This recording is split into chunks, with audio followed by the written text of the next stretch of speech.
أعوذ بالله من الشيطان الرجيم بسم الله الرحمن الرحيم الحمد لأهله والصلاة والسلام على أهلها أما بعد قال رسول الله صلى الله عليه وآله وسلم نية المؤمن خير من عمله ونية الكافر شر من عمله.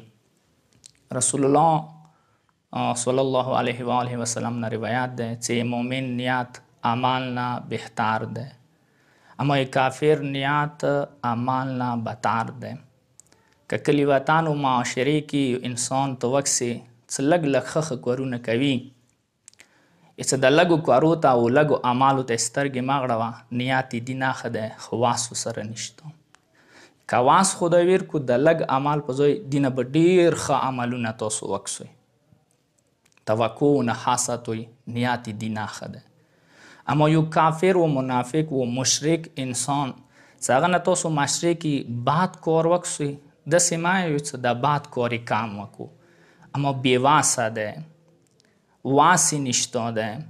که چیرې واس خدای ویر کی واس ورته میلاو شي، نیت یې دینه معاشرې دپاره بدتر دی، دا نوره تجاوز کوی شي.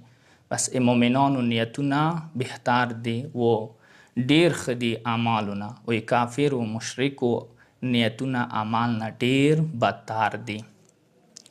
روایات د امام صادق علیه السلام نه پوښتنه کیږي، مولا امام صادق علیه السلام یو انسان اعمال نیت نه څنګه بهتر کیدای شي؟ یو انسان اعمال بهتر نه ده مگر نیت اعمال نه بهتر ده. دو څه وجه ده؟ امام صادق علیه السلام ته یې څه وجه ده ده څو نیت الله سره خاص ده، دا یو باطینی شی ده.